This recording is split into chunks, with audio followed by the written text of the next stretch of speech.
Jack Straw, who was Britain's Foreign Secretary in 2002 when the Gujrat killings happened, has confirmed that the British High Commissioner in India sent a report to the Foreign Office in London which said that the Narendra Modi was directly responsible for the killings in 2002 in Gujrat. He said that was the feeling of those on the ground. Jack Straw, in a media interview, said that the allegations and belief at that time was, as the British High Commission report put it, Narendra Modi met senior police officers on the 27th of February and ordered them not to intervene in the rioting. The All-Parties Hurriyat Conference chairman Massacre has appealed to the Kashmiri people in Indian illegally occupied Jammu and Kashmir, Azad Kashmir and abroad to mark India's Republic Day, the 26th January, as the Black Day to convey a message to the world that they reject illegal occupation of their homeland by India.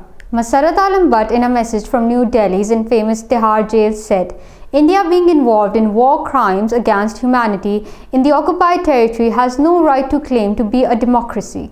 He called upon the United Nations Secretary General Antonio Guterres to mobilize the international community towards the urgency for settlement of the Kashmir dispute. APHC leader Maulvi Bashir Irfani, in a statement in Srinagar, said that the word democracy is a mask on the true face of India behind which it is hiding its cruel imperialistic face to deceive the world. Meanwhile, Indian troops have intensified restrictions, harassment and intimidation in Srinagar and other parts of the territory in the name of so-called security measures ahead of the India's Republic Day.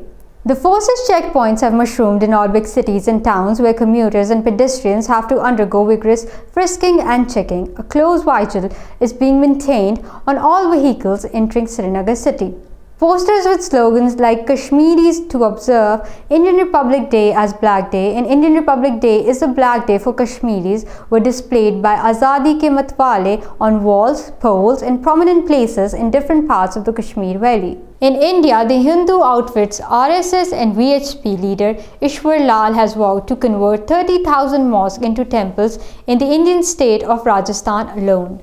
Addressing a Trishul Diksha event organized by the Bajrang Dal in Jodhpur, he said the Hindutva organizations have made the Ram temple on the site of a demolished Babri masjid and now they have to convert 30,000 more mosques into temples. Trishuls were distributed among Hindus on the occasion.